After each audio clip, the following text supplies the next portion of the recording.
You are floating in the quiet dark. Your world hangs below you, a perfect blue and white marble. Then a shadow falls. It is not the shadow of a moon. It is not the shadow of a ship. It is a subtraction of light, a patch of wrongness in the sky. The shadow grows larger than any mountain. It covers continents in an instant. All your sensors and telescopes see nothing, but you feel it. Every living mind on your planet feels it. A pressure builds behind your eyes. A cold intelligence brushes against your thoughts. It has come without a sound. It has come without a warning. An intelligence beyond all your measures is here. It is not here to conquer. It is not here to destroy. It is here to read the soul of your species. And you feel its gaze turn inward upon you. It opens the book of your history. The first page is mud and fire. You see yourself as you once were, a creature of instinct and brutal need, huddled in caves against the biting cold, fearing the things that hunted in the night. There is no nobility here, only survival. The intelligence shows you the first kill, a brother against a brother for a piece of meat. The birth of murder, ugly and desperate. It repulls the scene 1,000 times, 1,000,000 times across your globe. A litany of savage beginnings. You see the fear, you see the hunger. Then a question forms in your mind. It is not your own question. It is placed there, cold and sharp. Do you feel shame for this? Do you regret the blood on the hands of your ancestors? The entity, the quantum librarian, waits for your answer. It wants to know if you will deny the beast you were. It turns the page. The mud gives way to iron. The caves become fortresses. The librarian shows you your wars, every single one, from the first thrown stone to the last guided missile. You see empires rise on foundations of bone. You see cultures erased by fire and sword. The images are not distant or sanitized. You are there. You smell the smoke. You hear the screams of the dying. You feel the ground shake with the march of armies. The librarian spares you nothing. It forces you to witness every atrocity, every betrayal, every moment of cruelty committed in the name of a flag, or a god, or a simple patch of dirt. The montage of horror seems endless, a chronicle of self-destruction. Then the librarian's voice returns, sharper this time. You have spent millennia perfecting new ways to kill. You have stained your own world with endless conflict. Justify this. The demand is absolute. The weight of all your sins presses down. You do not bow your head. You do not offer an apology. A feeling rises from your collective core. It is not shame. It is a grim and stubborn pride. You push back against the librarian's mental weight. You show it the other side of the image. For every war, you show it the peace that followed. For every wound, you show it the scar that formed, stronger than the flesh before it. You explain that your history is not a stain. It is a tapestry woven in darkness and light.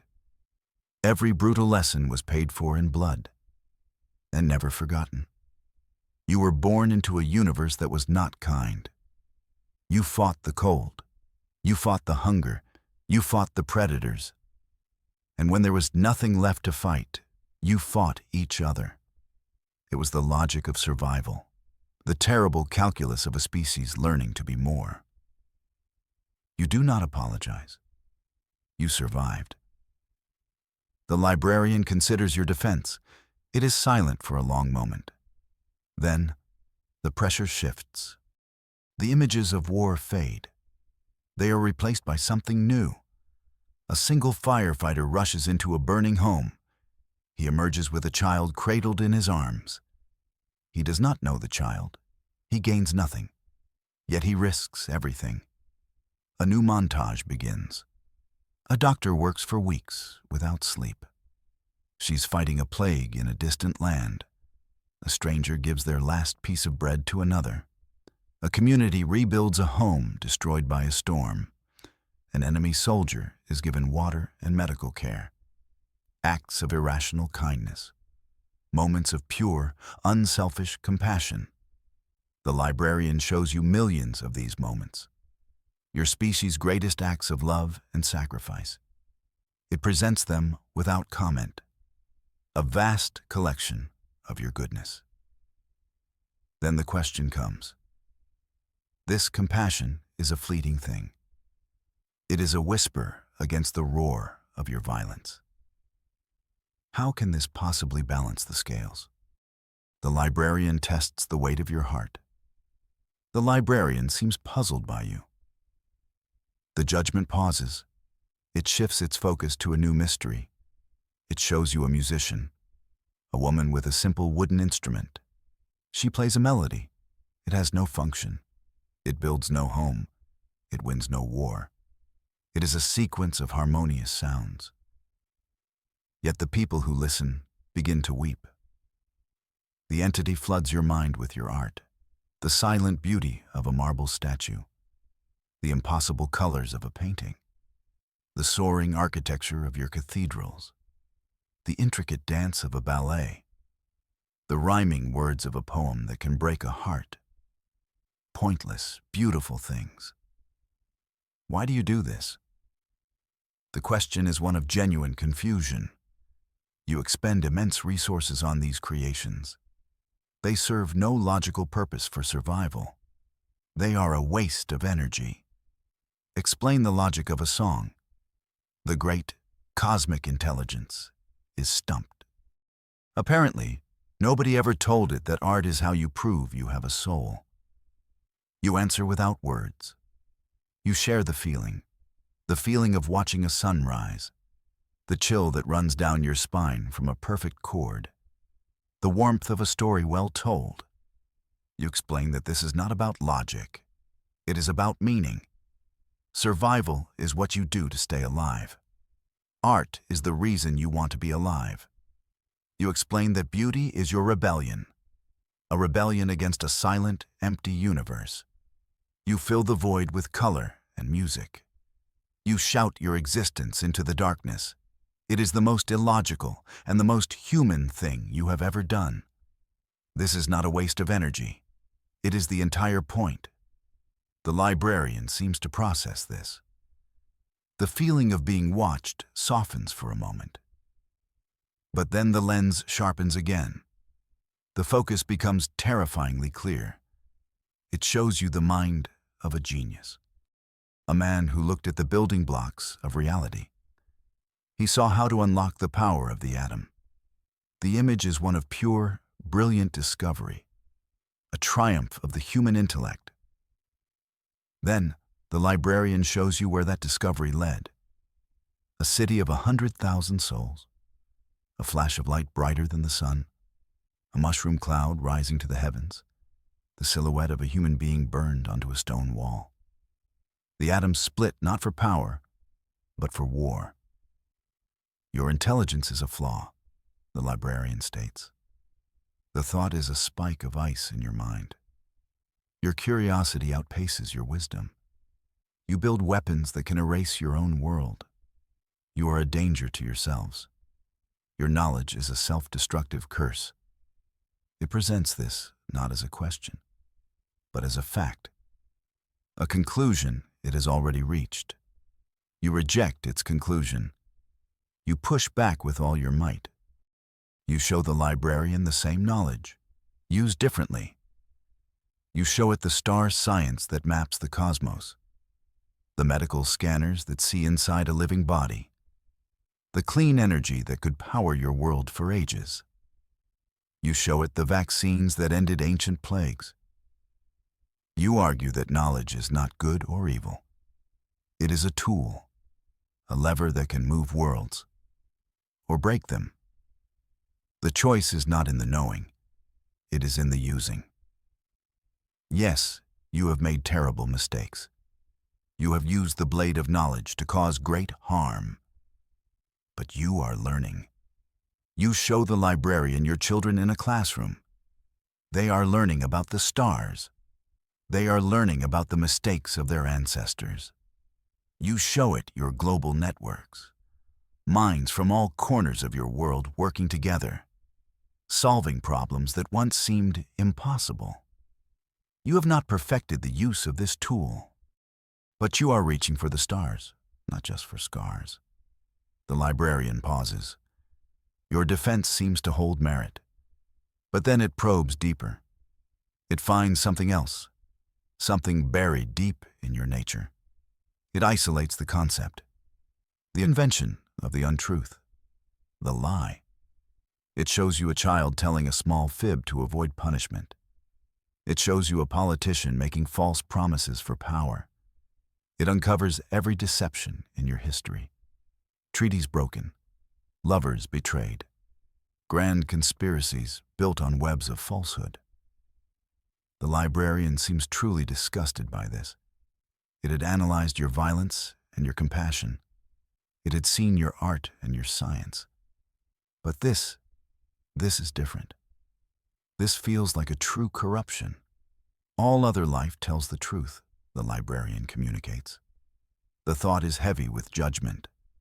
A predator does not lie about its hunger. A star does not lie about its fire. You alone have mastered the art of deceit. You can shape reality with your words. You can make the unreal seem real. This is your greatest flaw, the deepest poison in your soul. You feel the full weight of its condemnation now.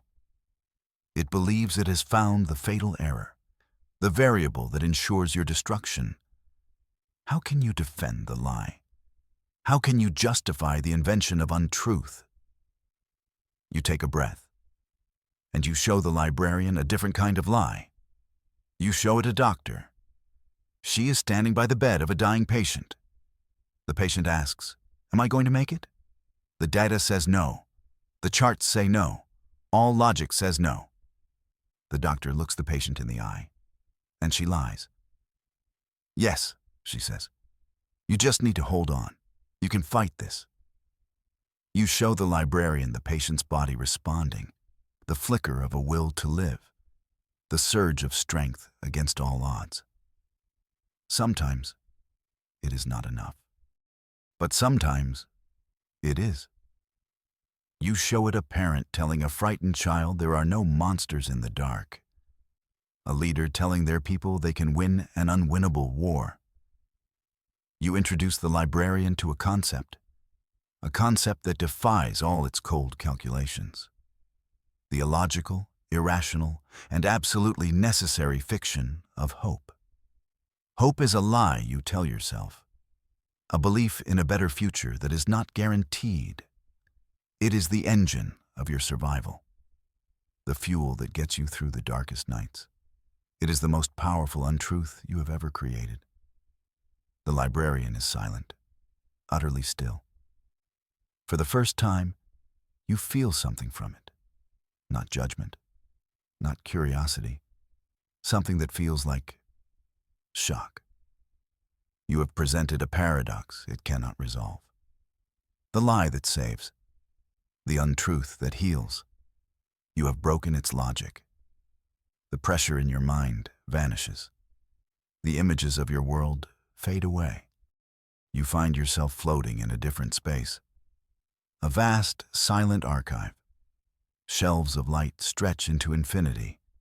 Each shelf holds a single, glowing crystal.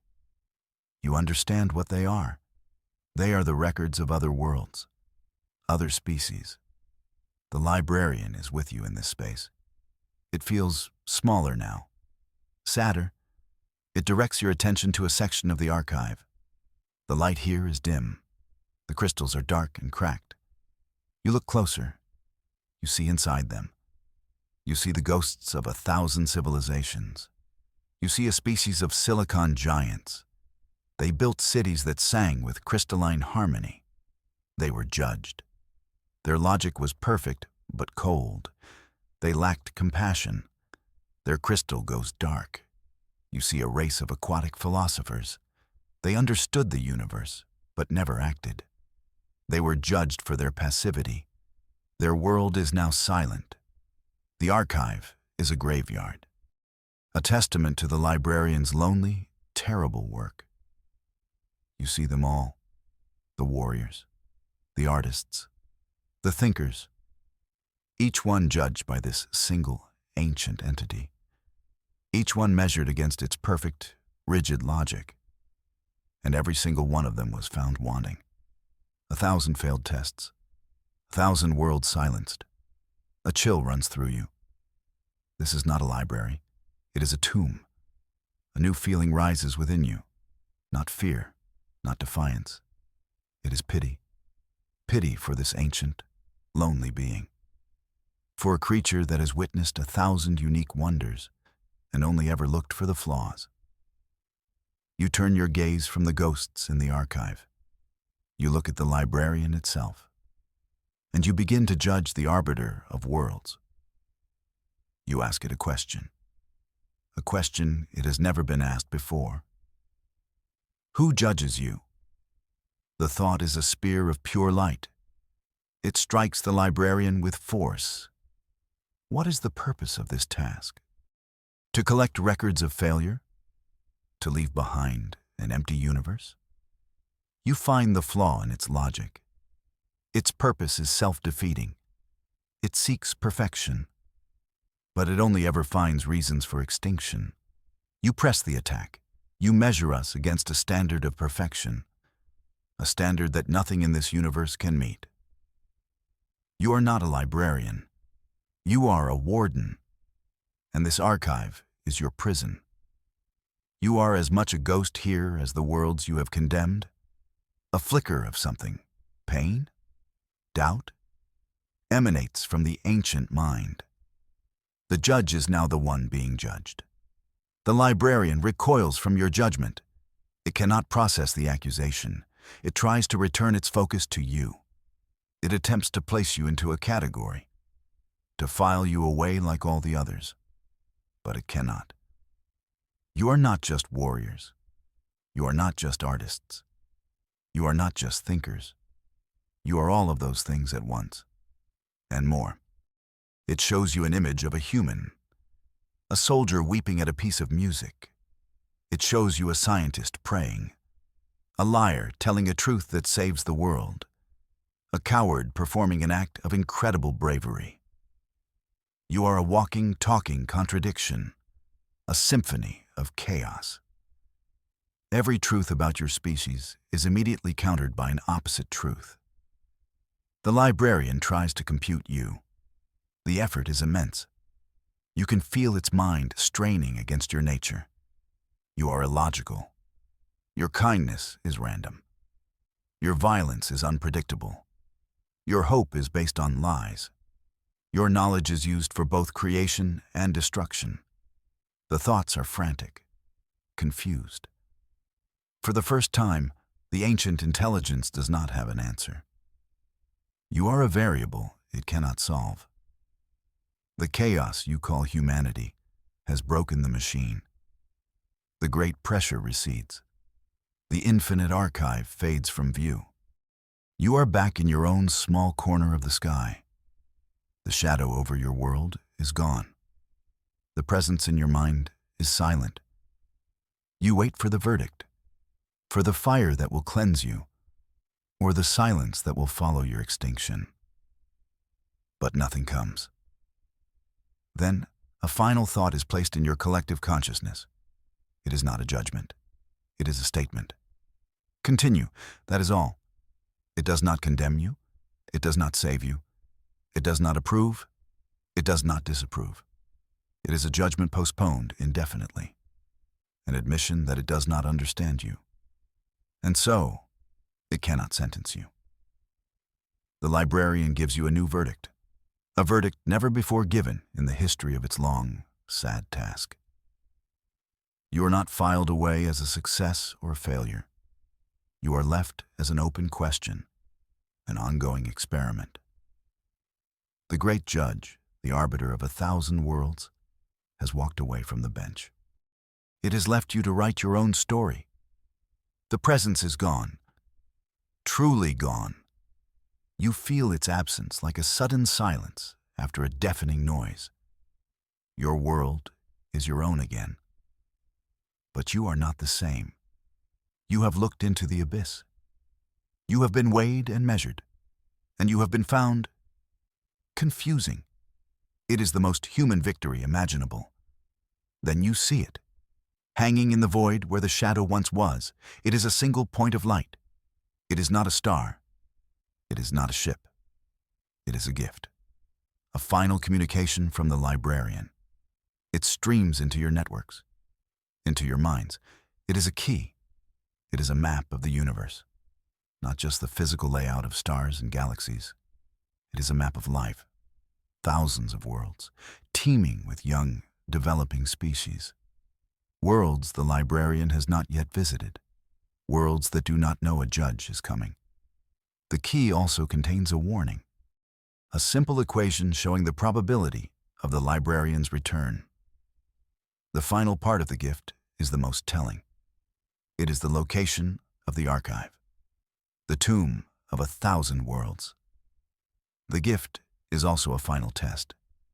A test of everything you just defended. What will you do with this key? Will you use it to warn the others? To prepare them? To form an alliance? Or will you use it to find the Librarian's home? To confront the judge? Or will you simply hide, hoping it never returns? The first page of a new chapter is before you. The Librarian is gone. But its judgment has just begun, and this time, you are the ones who must pass the test.